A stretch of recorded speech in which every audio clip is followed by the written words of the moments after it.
반갑습니다. 타임 레버리지. 시간을 들여 막대한 수익으로 치환한다. 주말이죠? 요즘 날씨가 또 굉장히 좀 좋은 것 같아요. 그쵸? 주말이니까 좀 건강도 잘 챙기시면서 밖에서 좀 산책도 좀 하시고 좋은 주말, 행복한 주말 되시길 바라겠습니다. 금일도 시청해주심에 대단히 감사드립니다. 천천히 시작해볼까요? 얼마 전에 미국 FBI에서 이런 얘기를 좀 했어요. 미국인들에게 이 MSBA라고 하는 머니 서비스 기업으로 등록되지 않은 이 암호화폐 송금 서비스를 사용하지 말라고 금지령을 내렸습니다. 뭔가 이 공문만 보면 MSBA라고 하는 머니 서비스 기업, 즉 암호화폐로 결제를 그럼 하지 못하게 한 건가? 라고 할 수 있겠지만 우리는 공부를 통해 알아야 됩니다. 리플사는요, MSBA라고 하는 하나의 머니 서비스 기업으로 등록된 새로운 멤버라는 거, 그렇기 때문에 반드시 시간이 지남에 따라 FBI에서 인정한 암호화폐를 통해 결제가 이루어지는 부분에 리플이 쓰일 수밖에 없다라는 것을 다시 한번 강조드릴 수 있겠죠? 화면에 보이시는 것처럼 많은 금권 세력뿐만 아니라 자금이체 기업, 송금을 통한 국경 간 회사들이 모두 다 리플사와 손을 잡고 있다는 거, 리플렛을 탑재하고 있다는 거, 사실 그런 금융 솔루션 회사뿐만 아니라 회계 법인이라든지 비즈니스 인텔리전스 회사 등등 그런 많은 빅테크, 핀테크 기업들이 리플과 조금씩 파트너십을 가져가고 있습니다. 모두 잊지 마시길 바랄게요. 이 많은 파트너십을 맺고 있다는 것, 그리고 그 큰 일이 적용되기까지 시간이 필요하다는 것, 그렇기 때문에 우리는 리플에 투자하는 것, 단순히 하나의 토큰에 투자하는 것이 아니라 문명을 바꿀 새로운 경제 패러다임을 이끌기 위한 하나의 큰 거대 세력에 투자하는 것이다라는 것을 인지하시길 바라겠습니다. 다음 트위터를 봤을 때 프로덕트 비전이라고 나오면서 하나의 인터페이스를 통해 전 세계를 아우르는 이 페이먼트 시스템이 하나로 통합된다라고 나오고 있죠. 여기에는 페이스북 메타뿐만 아니라 구글, 우버, 에어비앤비까지 나오고 있고요. 페더츠가 페드나우로 바뀌는 부분, 알리바바 그룹의 알리페이, 일론 머스크가 초기 개발자로 있는 페이팔뿐만 아니라 카드의 기득권 세력 비자까지 모두 이 XRP의 유동성을 활용하면서 국경 간 결제에서 이 친구가 쓰일 수밖에 없는 시기는 도래할 수밖에 없습니다. 그렇기 때문에 여기 보이는 JP모건, 비자마스터, 시티, 웰스파고와 같은 그런 미국의 금권 세력들, 연준을 이루고 있는 사립은행들의 집합체들이 모두 다 토큰화된 자산으로 새로운 원장 기반 결제를 탐색하고 있고요. 그 목적지는 모두 하나로 연결될 수밖에 없다라는 거. 그 안에는 디지털 다이아몬드, XRP가 중심축으로 자리를 잡고 있습니다. 다음 기사 봤을 때 호주의 최대 은행이라고 불리우는 이 맥퀴리 은행이 나오면서요, 호주 은행 부분이 이제 디지털 전용으로 전환이 됐다. 슬슬 디지털 생태계에 대한 은행권들의 스탠스가 바뀌고 있는 모습이 보여지고 있죠. 시간이 지나면 지날수록 현금이 없는 은행으로 전환될 수밖에 없는 그 센트럴 뱅킹 디지털 커런시 CBDC의 세상이 열릴 수밖에 없겠죠. 그 부분의 일환으로 IMF의 총재가 이런 얘기를 했습니다. CBDC는요, 돌이킬 수 없는 흐름이에요. 누가 떠들어대고 미디어를 통해서 악재를 퍼부어 댄들, 이미 그 세력들은 위치 선점을 끝냈다라고 말씀을 드렸죠. 현금이 완전히 대체되면서 종이지폐가 사라지는 시대, 그 CBDC의 시대는 올 수밖에 없습니다. 시간이 지남에 따라 리플사는 계속적으로 펀더멘탈이 확장되고 있죠. 많은 핀테크 회사와 이미 손을 잡고 있지만 영국 최대 핀테크 회사라고 불리우는 이 레볼루트 역시 리플과 함께 손을 잡으면서 XRP 지원 거래 플랫폼 또한 출시를 했네요. 직접적으로 확인하면서 우리는 에비던스 자료를 챙겨갈 필요가 있겠죠? 그 부분의 일환으로 방금 언급드린 것처럼 이 리볼루트 주식회사라고 해서 영국 런던에 본사를 두고 있고요. 이 소매 고객과 기업 고객을 위해서 금융 서비스를 제공하는 글로벌 네오뱅크 금융 기술 회사이거든요. 직접적으로 이 리볼루트 홈페이지에 들어가서 XRP를 통해 어떻게 금융 기술, 돈의 움직임을 하고 있는지 지켜볼 필요가 있겠죠? 리볼루트를 사용하면 리플을 구매하면서 돈에 대한 모든 것을 관리, 즉 가치의 이동을 자유롭게 할 수 있다는 것, 역시나 마찬가지로 리볼루트의 공식 홈페이지에서 XRP를 직접적으로 구매하면서 파운드를 어디로든 보낼 수 있는 시스템이 구축이 됐구나라는 것을 확인할 수가 있습니다. 이런 식으로 조금씩 국경 간 결제에 있어서 자금이체를 하는 부분에 있어서 송금을 하는 부분에 있어서 리플과 파트너십을 맺고 핀테크 회사들, 전통 금융권들이 새로운 금융 메시징 표준을 구현하면서 마이그레이션 하면서 새로운 디지털 경제, 디지털 금융 생태계가 출범을 앞두고 있다라는 것 코어를 잡으시길 바라겠습니다.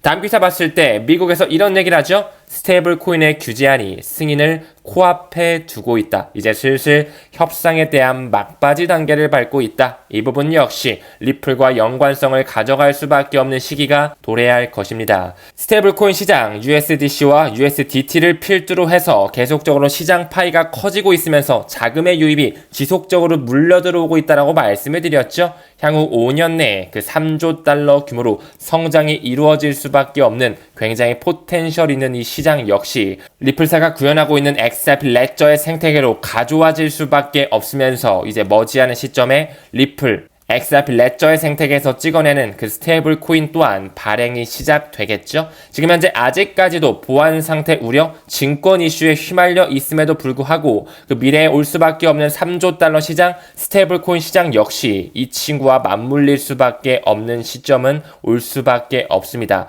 사실 3조 달러 보고 우리가 투자하는 것은 아니겠죠? 250조 달러, 300조 달러까지 커질 수밖에 없는 RWA 시장, STO 시장, 국경 간 송금의 그 스위프트 2.0 시장에서 이 친구가 직접적으로 연관을 가지고 있기 때문에 우리는 리플에 가치 투자를 병행하고 있다는 거, 소송 따위에 가격 따위에 흔들리지 마십시오. 반드시 시간을 들이면서 성공 투자로 이끌어 가시길 권장드리고 싶네요. 새로운 ISO 2002 메시징 표준에 준하는 그런 토큰들이 굉장히 많다라 그랬죠? 이 XRP 레저의 생태계와 리플랩스 회사뿐만 아니라 헤데라, 알고랜드, 아이오타, 에이다 등등 새로운 금융 시스템을 출범하기 위한 ISO 2002라는 하나의 메시징 표준을 준수하고 있는 코인들이 많다라 그랬죠. 이번에 듀액 얼라이언스로 새롭게 파트너십을 맺으면서 그들과 함께 어깨를 나란히 하고 있습니다. 그 중에 기관의 채택이 있을 수밖에 없는 토큰은 XRP가 대장 섹터로 자리 잡고 있다는 거 명심하시길 바라겠습니다. 다음으로 넘어가서 싱가포르의 통화청 공식 홈페이지에 좀 들어와 있습니다. Monetary Authority of Singapore이죠. 이 프로젝트 유빈이라고 하는 하나의 큰 대목이 있거든요. 이 DLT라고 불리우는 분산 원장 기술을 활용하면서 중앙은행의 디지털 화폐, 즉 CBDC가 구현된다는 것을 증명해주는 하나의 프로젝트거든요. 프로젝트 유빈은 과연 어떤 기득권 세력들과 함께 어깨를 나란히 하고 있는지 지켜볼 필요가 있어 보여요. 그쵸? 제스퍼 유빈 디자인 페이퍼라고 해가지고요. 캐나다의 공식 중앙은행과 싱가포르의 통화청 그뿐만 아니라 어디서 전력을 공급받고 있죠? 엑센추어와 우리가 좋아하는 JP모건까지 들어와 있네요. 어떻게 국경 간 결제를 새롭게 하는 부분에 있어서 DLT 솔루션이 어떻게 구현이 되고 리플의 어떤 기술력으로 모든 은행의 송금망이 연결이 지을 수 있을지 우리는 다시 한번 확신을 가지고 넘어갈 필요가 있어 보입니다. 그대로 가지고 왔고요. 이 국경 간의 고부가가치 거액용 CBDC가 활성화되는 부분에 있어서 분산 원장 기술을 이용한 블록체인을 활용할 것이다. 이미 이는 BIS의 워킹 페이퍼에서 리플사의 디스트리뷰트 레저 테크놀로지를 활용한다라고 말씀을 드렸죠. 그뿐만 아니라 이 HTLC라고 하는 조건부 결제를 생성하기 위해서 이제 새로운 스마트 컨트랙뿐만 아니라 모든 지불과 수령, 즉 가치의 인터넷을 구현하기 위해서 이 리플사의 인터레저 프로토콜이 쓰일 수밖에 없다라는 것을 다시 한번 그들끼리 증명하고 있죠. 왜 이 그림에서 모든 중앙은행들이 새롭게 ISO 2002 메시징 표준을 선택하는 거에서 끝나는 것이 아니라 여기 보이는 이 ILP라고 하는 인터레저 프로토콜로 모든 것이 하나로 연결성을 가져갈 수밖에 없는지 이것이 모두 XRP 레저의 생태계와 맞물리면서 중앙은행의 새로운 디지털 경제 패러다임이 열리게 되는지 우리는 확신을 가질 필요가 있어 보이네요. 사실 그도 그럴 것이 영국의 중앙은행에서는 과거부터 리플의 개념을 증명하면서 여기도 보이시죠? 우리는 리플 커넥트와 인터레저 프로토콜을 활용하면서 연결된 두 개 서로 다른 실시간 총액 결제 시스템 리얼타임 그로스 셀리먼트를 하기 위해서 리플과 함께 과거부터 손을 잡고 개념 증명을 수행했다라는 거, 왜 뱅크 오브 잉글랜드 영란은행의 공식 홈페이지에서 리플에 대해서 개념을 증명하면서 이 PDF 파일까지 만들어 놨는지 흔들리실 필요는 전혀 없어 보이네요. 그래요. 바로 어저께 기사죠. 2024년 5월 10일에 리플 X의 수석 부사장이 정답을 얘기하고 있네.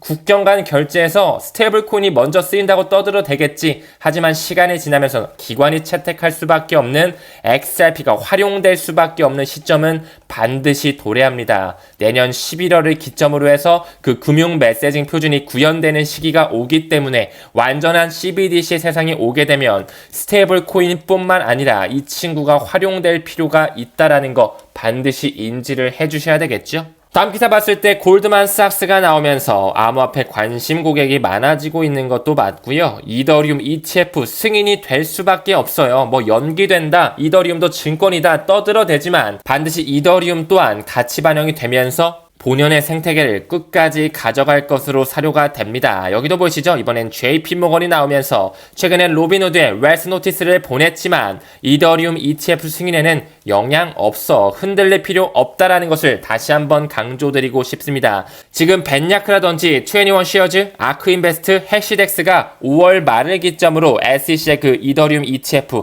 파이널 데드라인을 제시하고 있는데 연기를 한두 번 정도는 시킬 수 있겠지. 비트코인도 그랬잖아요. 하지만 반드시 승인될 수밖에 없다라는 것에 초점을 맞춰주시고요. 어쩌면 이 승인 시기가 리플과 SEC의 법적 공방전이 마무리되는 시기와 맞물릴 수가 있다라는 것 또한 염두에 주시길 바라겠습니다. 다음 기사 봤을 때 파산 신청했던 우리가 너무나 잘 알고 있는 FTX 파산 사태 기억을 하시죠? 그때 이 사건으로 피바람이 불었을 때 그 FTX 고객이었던 사람들에게 자금 전액을 돌려받게 해준다라는 그런 이슈가 뿜어져 나오고 있습니다. 우린 알고 있죠? 제네시스가 됐든 FTX가 됐든 그레이스켈의 유출이 됐든 모두 다 디지털 커런시 그룹과 연관성을 가지고 있다라는 거, 하나의 밧줄로 연결성을 가지고 있다라고 말씀을 드렸죠. 우리는 이러한 부분을 투자함에 있어서 반드시 인지하고 있어야 됩니다. 이 FTX의 파산 사태, 그 세력들의 장난질이었다라는 것을요. 다시 본론으로 들어와서 그 FTX의 파산 사건에 대한 채권자의 보상이 이루어질 건데 여기 보이시죠? 이 FTX의 고객뿐만 아니라 채권단에게 현금으로서 보상하면서 암호화폐에 수십억 달러가 유입될 수 있다는 그런 긍정적인 전망이 나왔다. 최소 30억에서 50억 달러의 유동성이 들어오면서 포모의 시기를 만들 수 있는 재료로 활용을 할 수 있겠구나. 하지만 우리는 알고 있어야 된다 말씀드렸습니다. 이 FTX의 채권자 명단을 봤을 때 우리가 너무나 잘 알고 있는 애플, 넷플릭스, 페이스북, 메타뿐만 아니라 아마존, 마이크로소프트뿐만 아니라 골드만삭스와 JP모건 같은 미국의 연준을 구성하고 있는 그 사립은행들 또한 자금줄이 하나로 연결되면서 FTX 파산을 이끌어냈다라는 것. 즉 다시 말해 그 돈이 그 돈이라는 것이겠죠. 그들이 과거에 넣었던 돈으로 이제 다시 시장을 끌어올릴 준비를 하고 있구나. 이 유동성이 들어오면 다시 한번 포모의 시기가 시작이 될 수밖에 없겠구나. 미루어 볼 수 있으셔야 됩니다. 지금 현재 암호화폐는 24시간 내내 가동되고 그쵸? 일주일 내내 가동되고 1년 365일 돌아가고 있어요. 그쵸? 근데 주식은 어때요? 9시에 딱 시작해서 3시 반이면 끝나버리죠? 하지만 STO 시장이 오게 되면, RWA 시장이 오게 되면 어떻게 될까요? 주식 또한 코인으로 살 수밖에 없는 시기가 도래할 거고요. 하루 24시간 내내 주식을 거래할 수밖에 없는 시대가 조만간 펼쳐질 것이라고 생각이 됩니다. 다음 기사 봤을 때 무디스가 한국의 신용등급을 AA2 안정적 유지를 하고 있네요. 성장률을 또 2.5%로 상향하고 있다고. 지금 이렇게 경제가 빠그러지고 있는데 지금 그들이 만들어온 고금리라든지 고물가 때문에 서민들 힘들어 죽어 PF자금 돌지도 못해서 부동산 시장 꽁꽁 얼어있고 소형 증권사, 저축은행 뼈도 못 추리고 있는데 신용등급을 안정으로 유지하면서 2.5%로 상향하고 있다고요? 이 부분 역시 말도 안 되는 일이겠죠? 우린 이 또한 그들의 지표의 핸들링이라고 볼 수 있어야 됩니다. 무디스, 피치, S&P 모두 그들 기득권 대열에 소속되어 있는 하나의 신용평가 기관일 뿐, 그들이 이제 슬슬 포모의 시기를 만들기 위해서 숫자를 통해 지표를 핸들링하고 있다라는 것뿐임을 명심하셔야 됩니다. 지금 현재 영국 런던 증시의 대표주자죠. 이 FTSE 100 지수 역시 5일째 사상 최고치를 찍고 있다라는 것. 그뿐만 아니라 독일 역시 경기 침체가 올 수 있는 현물 경제는 굉장히 어렵지만 독일 증시 역시 사상 최고치를 경신하고 있습니다. 주식이 달린다면 코인은 어떻게 될까요? 지금 현재는 커플링 시대를 살아가고 있다라는 거. 하지만 시간이 머지 않아서 경기 침체, 금융 리스크가 온 이후에는 완전한 디커플링 시대가 열릴 수밖에 없습니다. 그 부분의 란으로 비트코인과 이더리움 전통시장 주요 지표와 아직까지는 커플링 시대를 보여주고 있지만 급격한 금리 인하를 통해 시스템 리스크가 도래했을 때는 디커플링 신호가 슬슬 작용되게 될 것입니다. 즉 우선은 결론만 좀 말씀을 드렸을 때 아직까지는 커플링 시대이기 때문에 경기 침체가 도래하기에는 아직까지는 그 세력들의 돈파티가 시작이 되지 않았기 때문에 조금 그 부분은 연기가 되어 있고요. 영국이라든지 독일 증시가 올랐다. 미국 증시, 한국 증시 또한 신용등급을 안정적으로 유지시켰다. 이제 곧 머지않은 시점 증시가 달릴 것입니다. 그러면서 코인 또한 달릴 수밖에 없는 그 시기가 도래할 것이라는 것 천천히 지켜봐 주셨으면 좋겠고요. 이더리움의 현물 ETF의 승인 시기와 맞물리면서 리플과 SEC의 소송의 마무리 시점도 올 수밖에 없겠죠. 트레스 판사는 SEC에 20억 달러 벌금을 기각할 것으로 예상하고 있다. 리플의 손을 들어줄 것으로 예상을 하고 있는 거죠. 리플의 CEO 스튜어트 알도리티는 우리는 그 어느 때보다 그 합의 시점이 가까워지고 있다라는 그 사건의 임박한 해결을 암시한 바 있었고요. 제레미 호건 변호사 역시 리플 대 SEC의 브리핑이 끝났다라고 이야기하면서 이제 판사의 그 결정을 기다리고 있습니다. 또한 사라 넷번 판사는 현재 리플과 SEC 사건을 주재하고 있으면서 그녀는 친암호화폐 성향이자 XRP의 프로라는 것 반드시 사건이 끝나는 시점이 올 수밖에 없고요. XRP는 사상 최초의 규제 암호화폐가 되면서 스테이블코인의 시장, CBDC의 시장, RWA, STO, 국경 간 결제 시장, 그 스위프트의 수조 달러를 먹을 수밖에 없는 친구는 우리가 지금 집중적으로 투자하고 있는 이 친구가 중심축으로 작용된다라는 것 명심하시길 바라겠습니다. 왜 전 골드만삭스 임원 라울 팔이 이렇게 이야기를 했는지 리플에 배팅하는 것은 어쩌면 일생일대의 기회일 것이라는 것 지켜보시면서 여러분들의 가치 투자를 응원하도록 하겠습니다. 모두 주말 잘 보내시고요. 금일도 시청해주심에 대단히 감사드립니다. 우리는 모든 면에서 점점 더 좋아지고 있습니다. 감사합니다. 성투합시다.